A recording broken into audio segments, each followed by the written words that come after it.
El pasaje de hoy es San Marcos 14, versículos 10 al 21.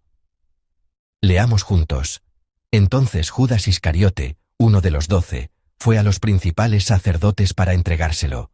Ellos, al oírlo, se alegraron y prometieron darle dinero, y Judas buscaba oportunidad para entregarle. El primer día de la fiesta de los panes sin levadura, cuando sacrificaban el cordero de la Pascua, sus discípulos le dijeron: ¿Dónde quieres que vayamos a preparar para que comas la Pascua? Y envió 2 de sus discípulos, y les dijo: Id a la ciudad, y os saldrá al encuentro un hombre que lleva un cántaro de agua. Seguidle, y donde entrare, decid al señor de la casa: el maestro dice, ¿dónde está el aposento donde he de comer la Pascua con mis discípulos? Y él os mostrará un gran aposento alto ya dispuesto, preparad para nosotros allí. Fueron sus discípulos, y entraron en la ciudad, y hallaron como les había dicho, y prepararon la Pascua. Y cuando llegó la noche, vino él con los 12. Y cuando se sentaron a la mesa, mientras comían, dijo Jesús: De cierto os digo que uno de vosotros, que come conmigo, me va a entregar. Entonces ellos comenzaron a entristecerse, y a decirle uno por uno: ¿Seré yo? Y el otro: ¿Seré yo? Él, respondiendo, les dijo: Es uno de los 12, el que moja conmigo en el plato. A la verdad, el Hijo del Hombre va, según está escrito de él, mas ¡ay de aquel hombre por quien el Hijo del Hombre es entregado! Bueno le fuera a ese hombre no haber nacido. Amén. Hay un malentendido común que tenemos en nuestra vida de fe. ¿Cuál es? Es la actitud de decir: no soy yo. En el pasaje de hoy, cuando Jesús dijo: Uno de vosotros, que come conmigo, me va a entregar, los discípulos respondieron uno por uno: ¿Seré yo? ¿Seré yo? Si lo pensamos detenidamente, vemos que nosotros también pensamos así con frecuencia, y vivimos con esa misma actitud de fe en muchos aspectos de nuestra vida. Por ejemplo, cuando leemos sobre el pueblo de Israel en el Antiguo Testamento postrándose ante el becerro de oro y los ídolos paganos, solemos abordar esos pasajes con una actitud de no soy yo, no soy yo. Es decir, consideramos las historias de la idolatría del pueblo del Antiguo Testamento como algo que no tiene nada que ver con nosotros, observando el suceso como un mero tercero y lamentando su necedad. ¿Quién entre los que se dicen cristianos se postraría ante un becerro de oro o un ídolo? Casi nadie. Por eso, aunque nos lamentamos y movemos la cabeza con desaprobación al ver al pueblo idólatra del Antiguo Testamento, tendemos a pensar que esa historia no tiene nada que ver con nosotros. De igual manera, cuando leemos en la epístola a los Gálatas sobre las obras de la carne, tendemos a considerarlas como algo ajeno a nosotros, algo que no se aplica a nuestra vida. En Gálatas capítulo 5, se describen las obras de la carne de la siguiente manera: adulterio, fornicación, inmundicia, lascivia, idolatría, hechicerías, enemistades, pleitos, celos, iras, contiendas, disensiones, herejías, envidias, homicidios, borracheras, orgías y cosas semejantes a estas. ¿Hay algo en esta lista que se aplique a ustedes? ¿Cuánto? Quizás haya algunas cosas, pero la mayoría probablemente no. Tendemos a considerar estas obras de la carne como algo que no nos concierne en absoluto, y por ello, a tomar nuestra fe con ligereza. Pero, ¿es realmente así? ¿Son estas cosas algo que realmente no tienen nada que ver conmigo? ¿Algo que podemos pasar por alto, tomándolo a la ligera, simplemente lamentándolo y teniendo un poco de cuidado? No debería ser así. He mencionado solo algunos ejemplos, pero con frecuencia cometemos este error al leer la Biblia. Quizás no sea el caso de ustedes, pero creo que sí es el mío. En el pasaje de hoy, aparece la historia de Judas Iscariote. Hasta ahora, creo que he leído la historia de Judas Iscariote con la actitud de no soy yo. Creo que pensaba: por más que lo piense, no soy de los que venderían a Jesús por unas pocas monedas. No, no soy tan así. No soy yo.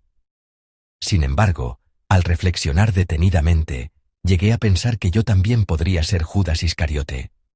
A través del sermón del domingo pasado, escuchamos juntos sobre las circunstancias que llevaron a Judas Iscariote a vender a Jesús. Durante los últimos 3 años, Judas siguió a Jesús creyendo que era el Mesías y el Salvador. Sin embargo, Al ver cómo se desarrollaban las cosas, parecía que, lejos de la independencia o la salvación, ni siquiera recuperaría su inversión inicial. Jesús hablaba continuamente de morir en la cruz. No había ninguna señal de que fuera a derrotar a Roma. En ese punto, Judas ya había hecho sus cálculos. Como lamentaba tanto los 3 años que había seguido a Jesús, lo vendió con el pensamiento de, al menos, saquemos 30 piezas de plata vendiendo a Jesús, quedémonos al menos con 30 piezas de plata. Judas era una persona que vivía su fe de manera calculadora. Para él, el dar y recibir era fundamental. Cuando Judas fue a los principales sacerdotes para entregar a Jesús, ¿cómo reaccionaron ellos? Lo vemos en el versículo 11, dice: ellos, al oírlo, se alegraron, y prometieron darle dinero. Dice que se alegraron. Al final, Judas Iscariote no fue una persona que agradó a Jesús, sino que se convirtió en alguien que agradó a los principales sacerdotes. En otros evangelios, se describe que Satanás entró en Judas Iscariote. Que Satanás entrara en Judas significa que lo que Judas estaba haciendo no era la obra de Dios, sino la obra del diablo. Era el plan de Satanás, el diablo, para obstaculizar y destruir la obra salvadora de Dios. Desde esa perspectiva, podemos decir que Judas Iscariote no agradó a Jesús, sino que agradó a Satanás. Al observar la figura de Judas, reflexionamos sobre nuestra fe. Nosotros también deberíamos vivir una vida que agrade a Jesús, y esto nos lleva a reflexionar sobre cuánto estamos viviendo para agradarle. Nos hace examinar si, en lugar de agradar a Jesús, hemos estado haciendo cosas que benefician al diablo y lo complacen. En su vida diaria, ¿cuánto viven para agradar a Jesús? ¿Qué relación tienen los motivos de sus pensamientos, palabras y acciones con el gozo de Dios? Deseo fervientemente que todos nuestros pensamientos, palabras y acciones puedan ser para el gozo de Dios. Entonces, ¿qué significa concretamente ser el gozo de Dios? Basándonos en el pasaje de hoy, ser el gozo de Dios significa disfrutar de una profunda comunión e intimidad con Él. En el texto de hoy, hay versículos que nos permiten conocer el corazón de Jesús hacia Judas y los discípulos. Están las frases, uno de los 12, que aparecen en los versículos 10 y 20, y las frases, que come conmigo, y el que moja conmigo en el plato, que aparecen en los versículos 18 y 20. Estas frases, repetidas, nos ayudan a entender lo que Jesús pensaba de Judas y los discípulos y lo que deseaba de ellos.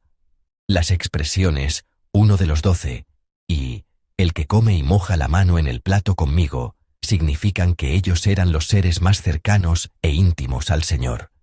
Ellos estaban tramando traicionar y vender a Jesús. Además, no mostraban ningún interés en la voluntad de Jesús de cargar la cruz, sino que solo codiciaban los puestos más altos. Los discípulos se estaban alejando de Jesús y vivían una vida apartada de Él. A pesar de todo, Jesús todavía los consideraba como los seres más amados, los discípulos a los que más quería amar, aquellos con quienes deseaba compartir lo más preciado. Les estaba diciendo que ese lugar todavía estaba abierto, que regresaran. Les estaba diciendo que abandonaran el lugar de lejanía y traición y volvieran al lugar de amor conmigo. Así los estaba invitando y llamando. La expresión uno de los 12 es una expresión sumamente gloriosa. No uno de la multitud, no uno de los 150 miembros, sino uno de los 12 discípulos, objeto de la envidia de todos. Él los consideraba y los llamaba como los seres más preciados. Lo mismo ocurre con compartir una comida en la misma mesa. Comer juntos significa que quienes comparten la mesa son muy cercanos. Aunque Jesús estaba a punto de cargar la cruz, deseaba partir el pan y compartir la copa con sus amados discípulos para confirmar su amor y afecto y compartir sus corazones. Jesús está llamando a los discípulos a ese lugar de amor y comunión. Les está transmitiendo este mensaje: vuelvan, la puerta aún está abierta, todavía los amo, moriré en la cruz por ustedes. Por lo tanto, ser el gozo de Jesús no es otra cosa que tener la más profunda comunión con Él. No pide una lealtad o devoción extraordinaria. Simplemente desea que nos presentemos ante Él, uno a uno, tú y yo, sin accesorios ni adornos superfluos, sin cálculos, simplemente contemplando la belleza del otro, siendo el gozo del otro, amándonos y regocijándonos el uno en el otro. Actualmente, la escuela de oración de Cuaresma está en pleno apogeo. Hemos pasado la tercera semana, y esta semana tendremos la cuarta. Una de las lecciones es la siguiente. Mientras oramos a Dios, nos entrenamos para estar en su presencia. Sin embargo, el instructor nos dijo que hay obstáculos que nos impiden estar correctamente ante Dios. Y dice que debemos eliminar todos esos obstáculos para poder estar a solas ante Dios como individuos. ¿Cuáles son esos obstáculos? Los deseos que los seres humanos tenemos por instinto. Esos deseos pueden ser obstáculos, nos dice. ¿Qué tipo de deseos? El deseo de seguridad, el deseo de supervivencia, el deseo de respeto y afecto, el deseo de control y poder, el deseo de autorrealización, entre otros. Son deseos que todo ser humano tiene. Por supuesto, estos deseos son necesarios para vivir la vida, pero nos impiden estar en la presencia de Dios. En resumen, si al orar, al acercarnos a Dios, le exponemos todos nuestros deseos, y oramos esperando y anhelando algo de Él, no podremos disfrutar de una comunión plena. Por supuesto, orar fervientemente con peticiones y expresar nuestros deseos es un excelente punto de partida para la oración.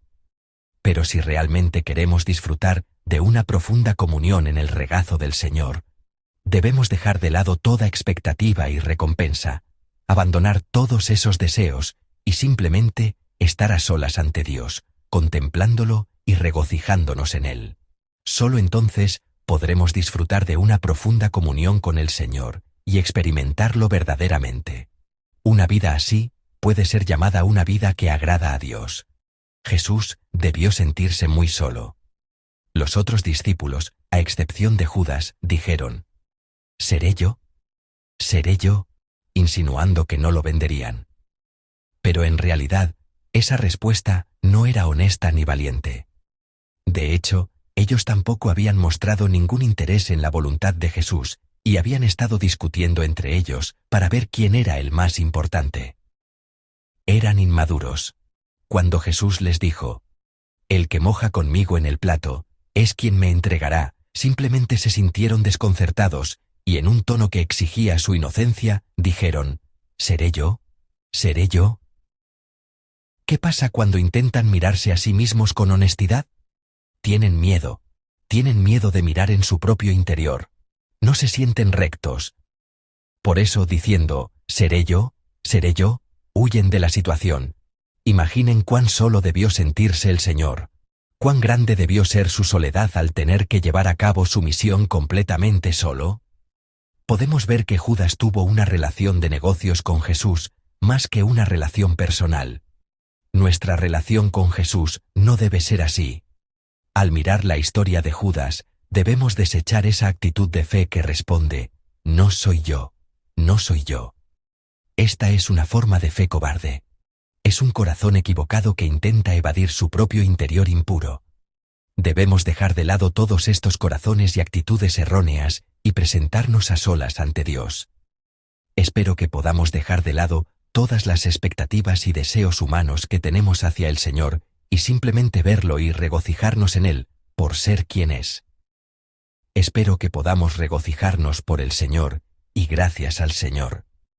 Les pido encarecidamente que en esta Cuaresma caminen el camino de la cruz junto al Señor, simplemente confesando su gratitud a aquel que entregó su vida por nosotros, recibiendo su amor y teniendo comunión con Él.